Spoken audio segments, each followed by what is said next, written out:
Hello everyone. तो आज हम चैप्टर करने वाले हैं 10th क्लास का चैप्टर 6 लाइफ प्रोसेस। ओके, तो चैप्टर 6 लाइफ प्रोसेस हम करेंगे। तो आपको पता है कि लाइफ के लिए जो इम्पोर्टेंट प्रोसेस है वो हमारी कौन कौन सी प्रोसेस है। पहली प्रोसेस है ग्रोथ, फिर डाइजेशन, रेस्पिरेशन, सर्कुलेशन और एक्सक्रीशन। ये जो छह पांच प्रोसेस है, ये क्या है, ये हमारी लाइफ के लिए बहुत इंपॉर्टेंट है। और ये अगर सिस्टम में चलती रहेंगी तो हमारी बॉडी जो है वो एक पर्टिकुलर मैनेज लेवल में चलती रहेगी। ठीक है, तो फर्स्टली हम देखते हैं कि न्यूट्रिशन क्या है। न्यूट्रिशन क्या होता है? न्यूट्रिशन एक ऐसी प्रोसेस है जिससे ऑर्गेनिज्म अपना फूड लेता है। ठीक है, किसी भी ऑर्गेनिज्म ने अपना फूड को इनगल्फ किया, बॉडी के अंदर लिया और उसको यूटिलाइज किया। अभी यहाँ पे क्या है कि सिर्फ फूड को लेने की प्रोसेस ही क्या कहलाई जा रही है, हमारी न्यूट्रिशन। फूड को लेना है, वही हमारी प्रोसेस होती है न्यूट्रिशन। अगर हम प्लांट्स में बात करें तो जो न्यूट्रिशन है प्लांट्स के अंदर, प्लांट्स हमें पता है कि प्लांट्स ऑटोट्रॉफ होते हैं, तो वो अपना खाना खुद बनाते हैं। ऑटोट्रॉफ वही होते हैं ना जो अपना खाना खुद बनाते हैं। तो प्लांट्स न्यूट्रिशन कैसे लेते हैं? ऑटोट्रोफिक मैकेनिज्म के थ्रू। अगर हम एनिमल्स में बात करें, जैसे कि ह्यूमन बींग है, एनिमल्स जो होते हैं वो हेटरोट्रोफ्स होते हैं। ठीक है, डिपेंड करता है कि प्लांट पे, किस पे डिपेंड करते हैं एनिमल्स? दूसरे प्लांट पे या फिर दूसरे एनिमल्स पे। प्लांट्स पे डिपेंड करते हैं या फिर दूसरे एनिमल्स पे डिपेंड करते हैं अपने फूड के लिए।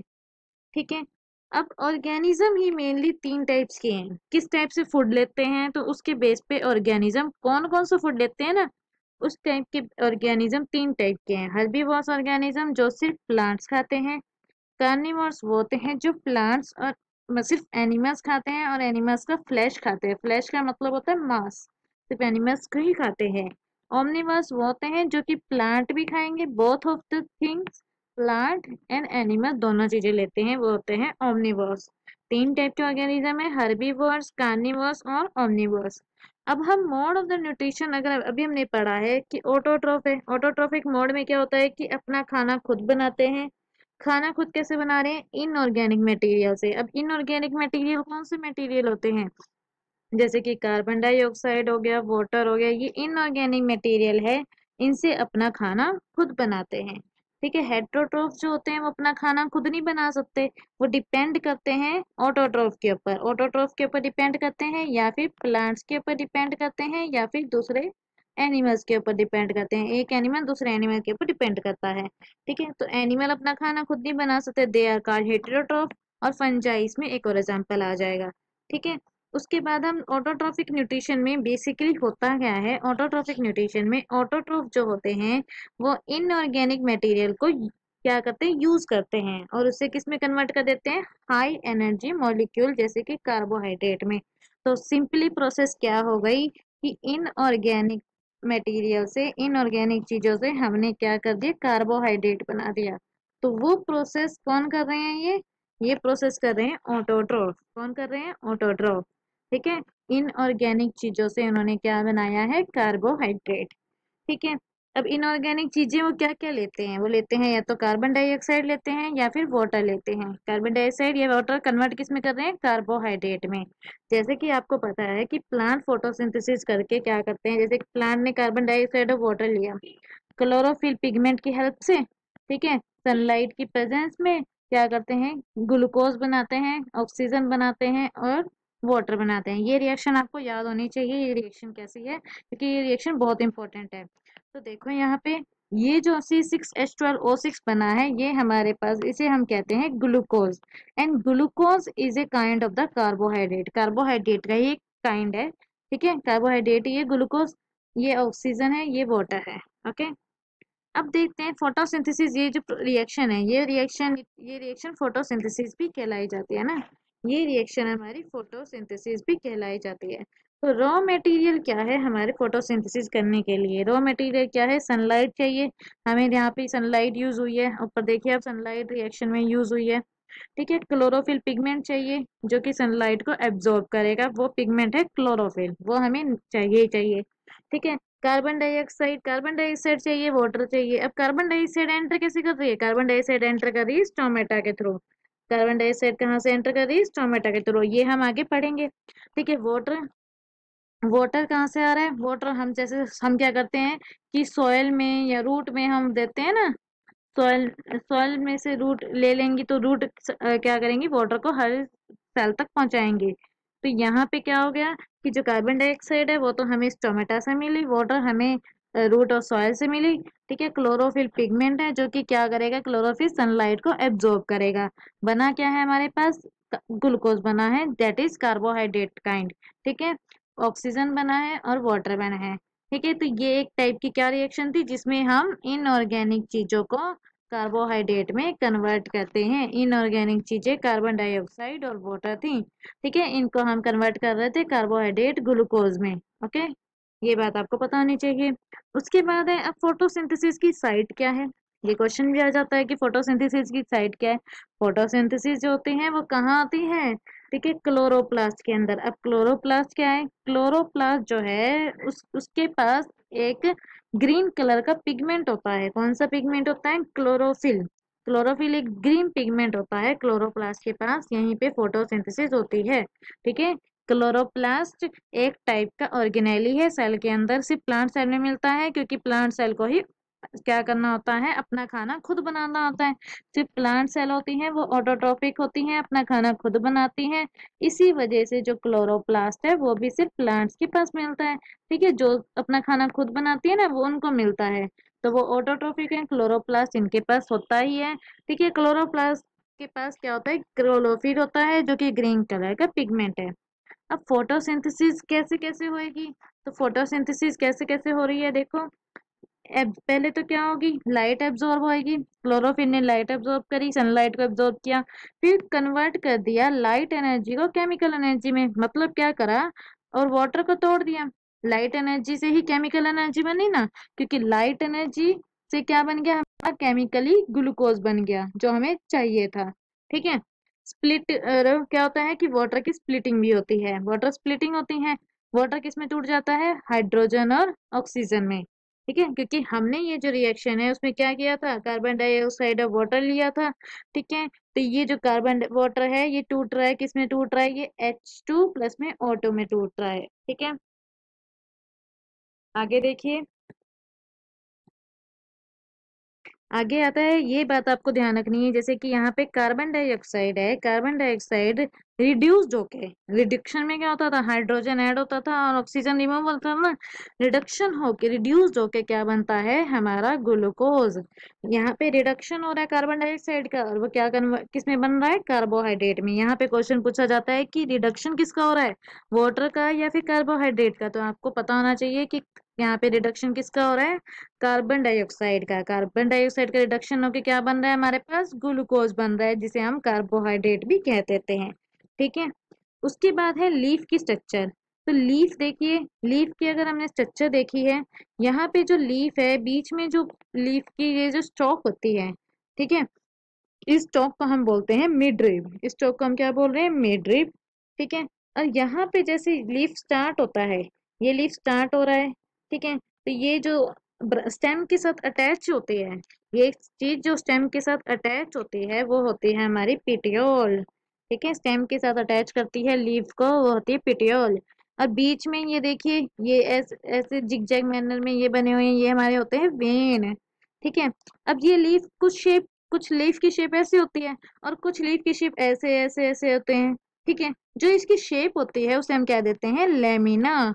लेमिना क्या है, फ्लैट ब्रॉड एक्सपेंडेड पोर्शन है लीफ का। फ्लैट ब्रॉड और एक्सपेंडेड पोर्शन है लीफ का, फ्लैट है, ब्रॉड है और एक्सपेंडेड है। ठीक है, उसके बाद जो मिड रिब है, मिड रिब क्या है, मिड लाइन है जिस जो डिवाइड कर रही है लीफ को दो हाफ में, टू हाफ में डिवाइड कर रही है, क्योंकि मिड रिब है हम जैसे कि एक लीफ बना होता है तो इसको बीच में से डिवाइड कर रही है, क्योंकि दो हाफ में इक्वली डिवाइड कर रही है। ठीक है, पिटियोल होती है stalk of the leaf. Okay, internal structure अगर हम देखें तो इंटरनल स्ट्रक्चर ही मेनली लीफ की पढ़ने वाली है। लीफ की इंटरनल स्ट्रक्चर में क्या होता है कि अगर आप ऊपर वाली मेम्ब्रेन देखें, जिसे मैं ग्रीन कलर से हाईलाइट कर रही हूँ, ये होती है अपर एपिडर्मिस। ऐसे ही आपके नीचे भी मिलेगी। ठीक है, लीफ की लोअर पोर्शन पे मिलती है, उसे कहते हैं lower epidermis. Upper epidermis and lower epidermis. ठीक है, बीच में दो टाइप की सेल होती है, एक तो होती है पेलिसेड और एक होती है स्पॉन्जी सेल। ठीक है, ये दो टाइप की जो सेल है वो किसकी है, मीजोफिल सेल। अब आप देखिए जो मीजोफिल सेल है वो तो हमें ऐसे दिख रही है सिलेंड्रिकल वे में। ठीक है, और जो स्पॉन्जी वाली है वो हमें कैसे मिल रही है, राउंड में। तो मीजोफिल हमें पेलिसेड वाली हमें मिल रही है सिलेंड्रिकल फॉर्म में, और राउंड शेप में जो मीजोफिल सेल है वो हमारी कौन सी है, स्पॉन्जी सेल। ठीक है, अब आप देखिए एक चीज और होती है, ये होता है क्यूटिकल। क्यूटिकल जो होती है वो एक टाइप की वैक्सी कोटिंग होती है। क्यूटिकल प्रिवेंट करती है कि वाटर लॉस ना हो। क्यूटिकल प्रिवेंट कर रही है वाटर लॉस को, यहाँ पे मैंने क्लियरली लिखा है क्यूटिकल प्रिवेंट कर रही है वाटर लॉस होने से। ठीक है, इस अब सेंटर में देखिए, सेंटर में जो आपको यहाँ पे दिख रही है ये बंडल शीट है, ये क्या करते हैं, इसके अंदर ब्लैक ब्लैक से जो हाईलाइट कर रखी है वो है हमारे पास ब्लैक ब्लैक वाली है जाइलम। ये जाइलम सेल क्या होती हैं, और ये जो ब्लू वाली है वो है फ्लेम। तो ये जाइलम और फ्लेम इसमें सेल मिलती हैं, ये आपको पता होना चाहिए।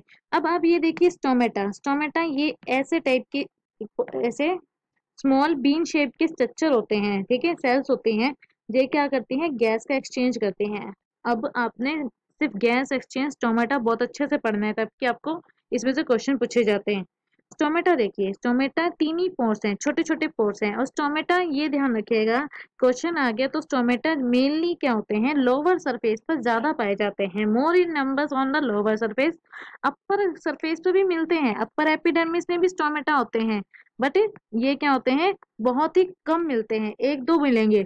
ठीक है, जबकि लोअर सरफेस पर जो लोअर एपिडर्मिस पर होते हैं वो जो होते हैं वो बोन इन नंबर्स होते हैं, 6 to 7 स्टोमेटा आपको लोअर एपिडर्मिस में मिल जाएंगे, लीफ के टीएस में।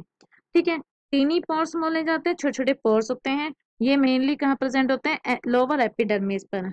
हेल्प क्या करते हैं, गैस को एक्सचेंज करने का काम करते हैं, और ट्रांसपीरेशन करने का काम करते हैं। ट्रांसपीरेशन क्या है, ट्रांसपीरेशन एक ऐसी प्रोसेस होती है जहां पे लीफ के जो भी एरियल पार्ट है, एरियल पार्ट वो होता है जो एयर के टच में आ रहा है। ठीक है, एयर के टच में आने वाले पार्ट है, वहां से पानी का लॉस हो रहा है। ठीक है, ये ट्रांसपीरेशन प्रोसेस होती है। तो वाटर का लॉस होना, loss of water from aerial part, यानी कि एयर के टच में आने वाला जो पार्ट है वहां से ट्रांसफर हो रहा है वाटर का लॉस हो रहा है। ठीक है, इवेपोरेट की फॉर्म में। प्लांट स्टोर करता है फूड को। प्लांट, ये क्वेश्चन डायरेक्टली पूछा जाता है, ये क्वेश्चन हमारा डायरेक्टली आता है कि प्लांट फूड को स्टोर किस फॉर्म में करता है। प्लांट फूड को स्टोर करता है स्टार्च की फॉर्म में, और ह्यूमन बींग जो होते हैं वो फूड को स्टोर करते हैं, यानी कि हम जो फूड को अपना स्टोर करके रखते हैं वो ग्लाइकोजन की फॉर्म में रखते हैं। दोनों ही एक टाइप की कार्बोहाइड्रेटेड फॉर्म है। कैसी फॉर्म है, कार्बोहाइड्रेटेड। तो अगर आपके पास क्वेश्चन आया तो प्लांट किस फॉर्म में स्टोर कर रहा है, वो कर रहा है स्टार्च की फॉर्म में, और जो ह्यूमन है वो ग्लाइकोजन की फॉर्म में प्लांट फूड को स्टोर करते हैं। ये आपकी प्रॉपर स्टोमेटा की स्ट्रक्चर है। स्टोमेटा में क्या होता है, जैसे आप देखिए बीच में आपको ये जो दिख रहा है एरिया, ये जो मैं हाईलाइट कर रही हूँ ये होता है स्टोमेटल पोर। ये एरिया होता है स्टोमेटल पोर, और बाहर की जो आपकी सेल्स हैं, ठीक है, ये जो सेल है स्टोमेटा पोर को कवर करके रखी हुई है वो हमारी होती है गार्ड सेल। ये स्टोमेटा को पोर को कवर करके रखी हुई है ये सेल, इस स्टोमेटा पोर की ओपनिंग और क्लोजिंग को देखती हैं, वो होते हैं गार्ड सेल। गार्ड सेल को प्रोटेक्ट करने वाली सेल है बाहर सब्सिडरी सेल। ये सब्सिडरी सेल है यहाँ पे जो पूरी तरीके से कवर करके रखी हुई है इन्होंने गार्ड सेल को। गार्ड सेल को प्रोटेक्ट करने का काम करती हैं, गार्ड सेल को प्रोटेक्ट करने का काम कर रही है हमारी सब्सिडरी सेल। ओके, अब देखिए गार्ड सेल के बारे में अगर क्वेश्चन आ गया तो गार्ड सेल क्या होती है, ये एक टाइप की बीन शेप की शेप है। बीन शेप होता है जैसे किडनी बीन्स, जैसे कि राजमा होते हैं, किडनी शेप की सेल्स होती है ना, उन्हें बोलते हैं बीन शेप की सेल। ये ओपनिंग और क्लोजिंग को देखती है, स्टोमेटा की ओपनिंग और क्लोजिंग सही ढंग से हो, गार्ड सेल इसको देखती है। ठीक है, फिर उसके बाद है गार्ड सेल स्वेल करेंगी। गार्ड सेल जब फूल जाएंगी तो क्या होगा कि वाटर मूवमेंट होएगी, वाटर की मूवमेंट होएगी। ठीक है, और वो श्रिंक करेंगी। श्रिंक तभी हो जाएगी, श्रिंक होता है सिकुड़ना, ये सिकुड़ेंगी तभी जब क्या होगा कि वाटर बाहर निकल जाएगा। ठीक है, तो ये श्रिंक होएंगी, ये जब दब जाएंगी तो इसका मतलब वाटर पानी बाहर निकल आएगा, और जब फूल जाएंगी तो इसका मतलब पानी अंदर आएगा। ठीक है, ये हो गया। आगे हम देखते हैं हेट्रोट्रोफिक न्यूट्रिशन। अभी अब तक हमने ऑटोट्रॉफिक न्यूट्रिशन देखा था, अब हेटरोट्रॉफिक न्यूट्रिशन देखते हैं। अब हेटरोट्रॉफिक न्यूट्रिशन के भी 3 टाइप होते हैं। हेटरोट्रॉफिक पहले तो होता कौन सा था कि जिसमें हम क्या करते हैं कि अपना खाना खुद नहीं बनाते और से खाना बना बनाया लेते हैं, ठीक है। मतलब या तो प्लांट से लेंगे या फिर एनिमल से लेंगे। अब होल इसमें 3 टाइप है। पहला टाइप है होलोजोइक। होलोजोइक न्यूट्रिशन एक टाइप का ऐसा न्यूट्रिशन है जिसमें सॉलिड फूड ले रहे हैं हम, जैसे हम हैं, हम सॉलिड फूड को खाते हैं, ठीक है। सेप्रोफाइटिक, सेप्रोफाइटिक वो ऑर्गेनिज्म होते हैं जो डेड डिकेइंग ऑर्गेनिक मैटर पे रहते हैं। डेड का मतलब मरे हुए, डिकेइंग मतलब सड़े हुए।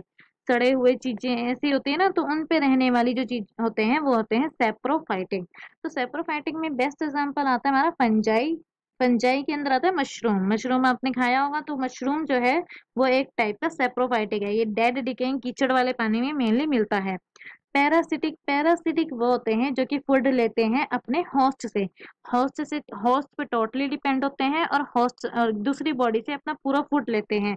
जैसे ए है बी पे डिपेंड रह रहा है पूरी तरीके से, जिस पे वो डिपेंड रह रहा है वो है होस्ट। और जो डिपेंड रह रही है, वो जो ऑर्गेनिज्म जो डिपेंड रह रहा है उसे बोला जाता है पैरासाइट।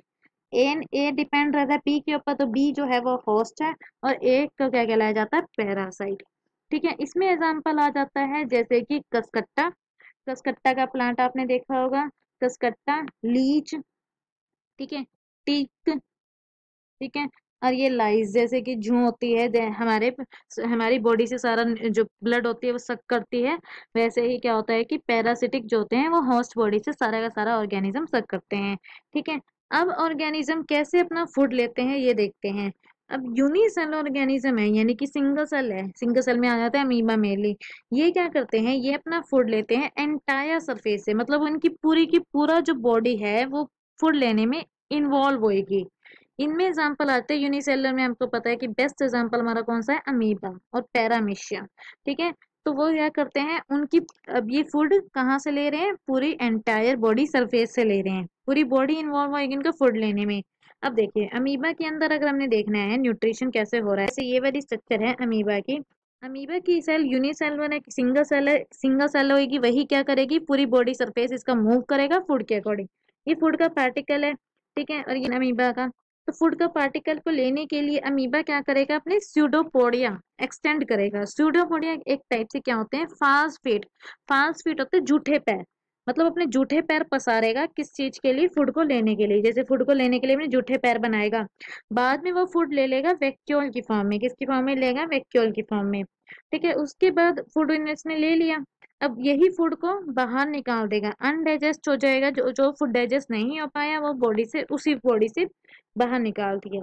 तो इसकी पूरी की पूरी बॉडी इन्वॉल्व थी, तो इसे हम क्या कह देते हैं कि ये अपना फूड लेता है एंटायर बॉडी सरफेस से, पूरी बॉडी सरफेस अपना फूड लेता है, ठीक है, स्यूडोपोडिया के थ्रू। तो अमीबा ने क्या किया, अमीबा ने स्यूडोपोडिया एक्सटेंड करा सेल मेम्ब्रेन की, एक्सटेंशन करी अपनी मेम्ब्रेन की, कैप्चर करा फूड को फूड वैक्यूल की फॉर्म में लिया, ठीक है। फिर उसके बाद फूड को डाइजेस्ट कर दिया। डाइजेस्ट करने के बाद जो बचा हुआ है अनडाइजेस्टेड है उसको बॉडी से बाहर निकाल दिया, ठीक है।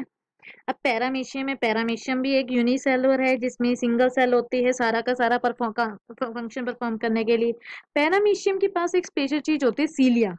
सीलिया हेयर लाइक स्ट्रक्चर होते हैं जो इसकी फोल ऑफ द बॉडी पे प्रेजेंट होते हैं, ठीक है। सीलिया क्या होते हैं, हेयर लाइक स्ट्रक्चर होते हैं जो इसकी प्रेजेंट होती है होल ऑफ द बॉडी पर, ठीक है। सीलिया से फूड को लेगा, ठीक है, एट ए स्पेसिफिक स्पॉट पर वो क्या करेगा कि फूड को लेगा और फूड को बाद में उसी स्पॉट से, सीलिया से रिमूव कर देगा, ठीक है। आगे देखते हैं हम न्यूट्रिशन। अब ये अब न्यूट्रिशन आएगा ह्यूमन बींग या फिर एनिमल में कैसा न्यूट्रिशन होता है, जो मल्टी सेलर ऑर्गेनिज्म होते हैं, मेनली मल्टी सेलर ऑर्गेनिज्म जिनमें एक सेल नहीं कई सारी सेल जो होती हैं इन्वॉल्व होती हैं क्या करने में, सारा का सारा फंक्शन, बॉडी के सारे फंक्शन परफॉर्म करने के लिए। डाइजेस्टिव सिस्टम होता है इसमें, अलग से रेस्पिरेटरी सिस्टम होता है। हर एक काम को परफॉर्म करने के लिए अलग अलग सेल, टिश्यू या फिर ऑर्गन सिस्टम का ग्रुप होता है, ठीक है। सबसे पहला जो न्यूट्रिशन का प्रोसेस है वो है इंजेशन। इंजेशन में क्या होता है, इंजेशन या नाम से पता लग रहा है कि इन करना है, किसको इन करना है, फूड को, फूड को एंटर करवाने की जो प्रोसेस है वो होती है इंजेशन। फिर उसके बाद डाइजेशन। डाइजेशन में क्या होता है कि आपने फूड को तोड़ दिया, सिंपल कॉम्प्लेक्स फूड था आपने सिंपल चीजों में तोड़ दिया, आपके मतलब बड़ा सा मॉलिक्यूल था जिसके अंदर आपका कार्बोहाइड्रेट प्रोटीन फैट सब कुछ था, और आपने कार्बोहाइड्रेट को अलग जगह पहुंचा दिया, प्रोटीन को अलग जगह पहुंचा दिया और फैट को अलग जगह पहुंचा दिया। यानी कि आपका कॉम्प्लेक्स हार्ड सा बड़ा सा मॉलिक्यूल था, आपने उसको छोटे से मॉलिक्यूल में तोड़ दिया।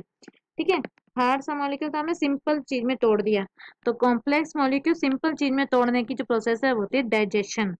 ठीक है, एब्जॉर्प्शन। अब ये जो आपने फूड तोड़ा है, अब आपने फूड तोड़ा है ना छोटे छोटे पार्टिकल्स में डाइजेशन के थ्रू, अब यही फूड क्या होगा कि यही फूड जाएगा ब्लड के पास, ब्लड सेल के पास जाएगा, ब्लड सेल ने पास जाने की प्रोसेस है एब्जॉर्प्शन।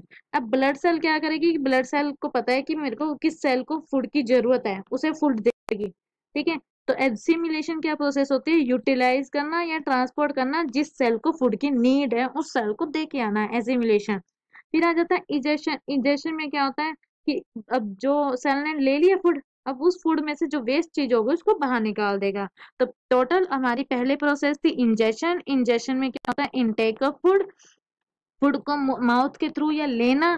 फिर उसके बाद डाइजेशन, जो हमारा जो फूड है वो बड़ा बड़ा जो मॉलिक्यूल है फूड का उसको छोटे छोटे मॉलिक्यूल में तोड़ देना, कॉम्प्लेक्स चीज को सिंपल चीज में तोड़ देना, कॉम्प्लेक्स को सिंपल चीज में तोड़ देना। फिर उसके बाद ये जाएगा हमारी ब्लड सेल के पास, ब्लड सेल के पास क्या बोला जाता है, एब्जॉर्प्शन। ब्लड सेल के पास बोला जाता है जाने को एब्जॉर्प्शन। अब ब्लड सेल क्या करेगी, जो भी रिक्वायर्ड है, जो सेल को नीड है उस सेल को दे देगी। तो उस सेल के पास जाने को कहलाया जाता है एंजिमिलेशन, जिस सेल को नीड है। फिर रिक्वायर्ड सेल ने फूड ले लिया, अब जो उसका एग्जिट है, वेस्ट कर देगी, वेस्ट प्रोडक्ट को एग्जिट कर देगी, उसे हम क्या कह देंगे, ईजेशन। ईजेशन ये क्या हो जाएगा, एग्जिट करना। भाई ये एग्जिट करना है, इंजेशन था एंट्री करना। ठीक है, ये होता था एंट्री करना। ठीक है, और यहाँ पे ईजेशन हो जाएगा हमारा एग्जिट करना। यहाँ तक प्रोसेस होगी। अब हम देखते हैं न्यूट्रिशन इन ह्यूमन बीइंग। जो टोटल और ओवरऑल प्रोसेस है ये आपको बहुत ध्यान से करनी है, क्योंकि इसका फ्लो चार्ट आपके पेपर में बहुत इंपॉर्टेंट है और आता ही आता है। देखिए, माउथ है सबसे पहला ऑर्गन जहां से हम फूड को एंटर करवा रहे हैं, वो हमारा फर्स्ट ऑर्गन है माउथ। माउथ में क्या हो रहा है, इंजेक्शन हो रहा है, यानी कि फूड की एंट्री हो रही है। ठीक है, उसके बाद माउथ से जाएगा हमारा कहाँ फूड, सेकंड है टीथ में। टीथ क्या करेगा, उस चीज को च्यू करेगा, च्यू का मतलब होता है चबाएगा। ठीक है, ग्राइंड का मतलब होता है तोड़ेगा। ठीक है, तोड़ेगा फूड को और हमारा सलाइवा के साथ मिक्स करेगा। ठीक है, उसके बाद टंग में गया, टंग में क्या करेगा, रोलिंग होएगी फूड की, टेस्टिंग होएगी, टेस्ट बड यूज होएंगी, जिसमें स्वेलो करेगा, स्वेलो होता है निगल लेगा। ठीक है, पुशिंग डाउन जीप क्या करेगी कि वो फूड हमारा नीचे की तरफ मतलब फूड पाइप में भेजेगी। अब यहाँ पे कुछ ग्लैंड इन्वॉल्व है, सेल्यूलरी ग्लैंड इन्वॉल्व है, जो कि सिक्रीट करती हैं सलाइवा। सलाइवा के साथ सिक्रीट करने के साथ इसका काम है कि कुछ एंजाइम बनाना। एंजाइम किस लिए, सलाइवली अमाइलेज नाम का एंजाइम बनता है। अब ये सलाइवली अमाइलेज का काम क्या होता है, सलाइवली अमाइलेज स्टार्च को शुगर में तोड़ता है, यानी कि कार्बोहाइड्रेट का जो डाइजेशन है, कार्बोहाइड्रेट टूटना स्टार्ट हो गया। वो कहाँ पे स्टार्ट हो रहा है, क्वेश्चन आ सकता है कार्बोहाइड्रेट टूटना कहाँ स्टार्ट हो रहा है, वो हो रहा है सलेव मतलब सलेवली ग्लैंड के थ्रू। सलाइवली अमाइलेज तोड़ता है, स्टार्च को तोड़ देता है शुगर में। अब इसने तोड़ना स्टार्ट कर दिया कार्बोहाइड्रेट को। सिर्फ कार्बोहाइड्रेट कहाँ पे एक्ट होना स्टार्ट हो जाता है, वो होता है सले मतलब माउथ के अंदर ही, सलाइवा के अंदर, सलाइवा के थ्रू वो टूटना स्टार्ट हो जाता है।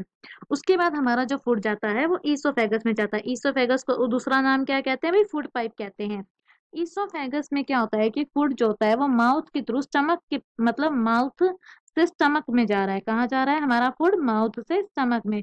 अब देखिए, माउथ से स्टमक में जा रहा है, लेकिन ये फूड में कैसे हो रहा है अभी, कैसे रिदमिक कॉन्ट्रैक्शन और रिलैक्सेशन हो रही है मसल्स की। ये आपको वीडियो में दिखाई दे रहा है, जैसे कि क्या हो रहा है कि रिदमिक कॉन्ट्रैक्शन और रिलैक्सेशन हो रही है। जैसे पहले ऐसे जा रहा है, फिर ऐसे हो रहा है। तो ये जैसे जैसे फूड के मॉलिक्यूल आ रहा है, ठीक है, उसे क्या हो रहा है कि वो मूव कर रहा है, मसल्स मूव कर रही है, ईसोफेगस मसल मूव कर रही है। इस मूवमेंट को हम क्या कह रहे हैं, पेरिस्टालिसिस मूवमेंट। ये ध्यान से देखिए वीडियो, इसमें कैसे हो रहा है, पेरिस्टालिसिस मूवमेंट, जहाँ पे हमारा फूड ईसोफेगस मसल के थ्रू इसमें रिदम वे में, जैसे रिदम क्या होती है, कभी कभी कॉन्ट्रैक्ट होना, कभी रिलैक्स होना। कॉन्ट्रैक्ट होना मतलब ऐसे श्रिंक हो जाना, रिलैक्स हो जाना मतलब ऐसे खुल ओपन हो जाना, वाइड हो जाना। ये नैरो हो जाना मतलब कॉन्ट्रैक्ट हो जाना, ठीक है। और ये थोड़ा वाइड हो जाना मतलब ये हो जाएगा हमारा रिलैक्स हो जाना, ठीक है।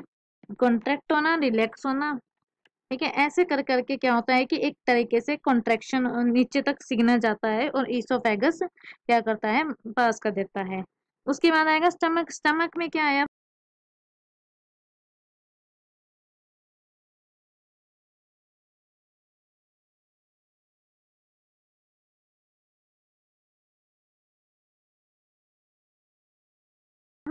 स्टमक में लेके जाता है ना ईसोफेगस। ईसोफेगस कहाँ से स्टमक में लेके जा रहा है, माउथ से स्टमक में लेके जा रहा है फूड को। माउथ से स्टमक में लेके जा रहे हैं ईसोफेगस। अब स्टमक में हमारा जो फूड आ गया, अब स्टमक में क्या करेगा, स्टमक क्या करेगा, स्टमक के पास गैस्ट्रिक ग्लैंड है। अब यहाँ पे गैस्ट्रिक वर्ड जो यूज हो रहा है, आप ध्यान रखिए, गैस्ट्रिक वर्ड बायो में स्टमक के लिए यूज किया जाता है।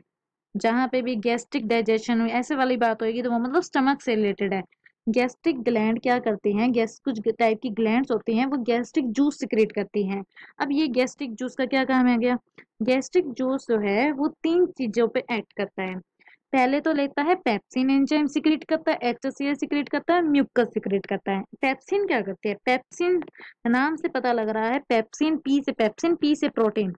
पेप्सिन जो होती है वो एक ऐसा एंजाइम है जो कि प्रोटीन को ब्रेक डाउन कर रहा है। Enzyme break down protein, protein को ब्रेक डाउन करने वाला एंजाइम है, ठीक है। HCl है, HCl आपको पता है कि एक टाइप की एसिडिक है, तो एसिड मीडियम प्रोवाइड करती है हमारे स्टमक के अंदर, ठीक है। जिसकी वजह से कोई भी बैक्टीरिया वगैरह नहीं आ सकते, बैक्टीरिया को प्रोटेक्ट करता है ये एसिड। बैक्टीरिया वगैरह हमारे स्टमक में कलेक्ट नहीं हो सकते, ठीक है। म्यूकस है, म्यूकस क्या करता है, म्यूकस एक टाइप का चिपचिपा सा फ्लूइड है जो कि क्या करता है, इनर लाइनिंग जो है स्टमक की बचाता है। क्योंकि एसिड हो गया तो एसिड से बचाना भी तो है स्टमक की लाइनिंग को, स्टमक की लाइनिंग को बचा कौन रहा है, म्यूकस। तो ये सब कौन सिक्रेट कर रहा है, ये सिक्रेट कर रहा है गैस्ट्रिक जूस। तो गैस्ट्रिक जूस तीन टाइप की चीजें सिक्रेट करता है, पहली है पेप्सिन, दूसरी है HCl और तीसरी है म्यूकस। ये आपको ध्यान होना चाहिए क्योंकि इसमें से क्वेश्चन पूछा जाता है, ठीक है। उसके बाद अब देखिए स्मॉल इंटेस्टाइन में हमारा फूड गया। स्मॉल इंटेस्टाइन में क्या होता है, इंटेस्टाइनल एंजाइम होते हैं, ठीक है। इंटेस्टाइन, ठीक है। एंजाइम जो होते हैं वो कार्बोहाइड्रेट जो चीजें होती हैं उसको ग्लूकोज में तोड़ देते हैं। फैट वाली जो चीजें हैं वो उनको फैटी एसिड और ग्लिसरॉल में तोड़ देते हैं। प्रोटीन वाली जो चीजें हैं उसे अमाइनो एसिड में तोड़ देते हैं। अब ये अमाइनो एसिड में क्यों टूटे, क्योंकि जो प्रोटीन होता है वो कॉम्बिनेशन होता है अमाइनो एसिड, अच्छा मतलब एक अमाइनो एसिड दूसरी अमाइनो एसिड के साथ कंबाइन होएगी, या कि मल्टीपल अमाइनो एसिड के साथ कंबाइन हो क्या बनती है, प्रोटीन, ठीक है। प्रोटीन बनने से पहले पेप्टोन बनता है, लेकिन आप ये ध्यान रखिए कि अमाइनो एसिड का कलेक्शन ही होता है प्रोटीन, ठीक है। अब देखिए कार्बोहाइड्रेट का सिम था वो ग्लूकोज में टूट गया, और फैट था वो हमारा फैटी एसिड ग्लिसरॉल में टूट गया, प्रोटीन जो था वो अमाइनो एसिड में टूट गया, ठीक है। यहाँ पे इंटेस्टिनल एंजाइम ने एक्ट किया, किसने एक्ट किया, इंटेस्टिनल एंजाइम ने। अब स्मॉल इंटेस्टाइन के अंदर एक स्पेशल चीज मिलती है जिससे क्वेश्चन बहुत पूछा जाता है, ये आप ध्यान रखिएगा। स्मॉल इंटेस्टाइन में विलाई होती है। विलाई क्या होते हैं, विलाई का डायग्राम आपको जैसे दिखा रखा है, विलाई एक फिंगर लाइक प्रोजेक्शन होती हैं। फिंगर लाइक प्रोजेक्शन क्या करती हैं, हेल्प करती हैं फूड का एब्जॉर्प्शन करने में। अभी हमने पढ़ा था फूड का एब्जॉर्प्शन क्या होता है, अगर फूड एब्जॉर्ब हो रहा है इसका मतलब फूड कहाँ जा रहा है, ब्लड सेल के पास, ठीक है। ब्लड सेल रिक्वायर्ड सेल के पास भेजेगी। अब तो ये क्या हो रहा है, ब्लड सेल के पास जा रहा है, जो कि मेनली कौन लेके जा रही है, विलाई।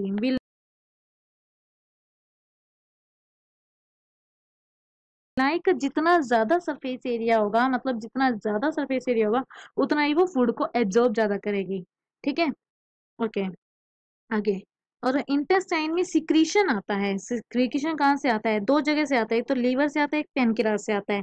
लीवर से आ रहा है, लीवर के लिए यहाँ पे मैंने आपको लिखा हुआ है कि लीवर के लिए हम कौन सा वर्ड यूज कर रहे हैं बायो में, वो कर रहे हैं बाइल।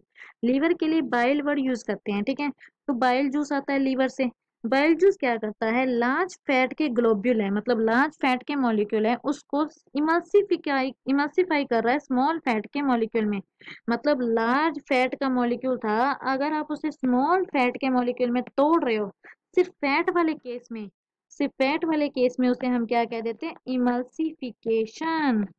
जहां पे हमारा फैट का मॉलिक्यूल बड़ा मॉलिक्यूल छोटे मॉलिक्यूल में टूट रहा होता है, उसे प्रोसेस को हम सिर्फ फैट के केस में उस प्रोसेस को हम क्या कह देते हैं, emulsification.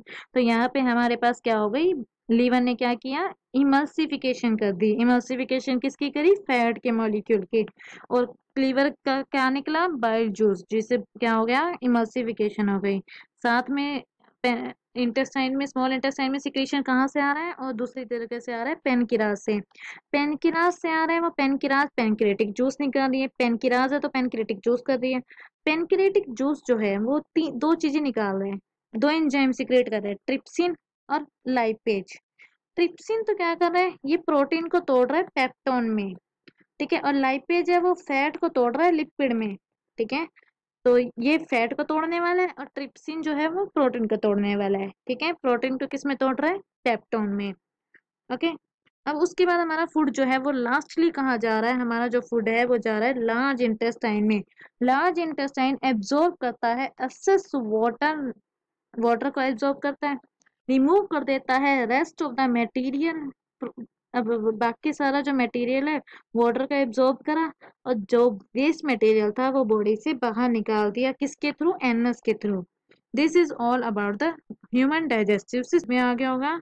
If you have any queries, write down in the comment section. Thank you.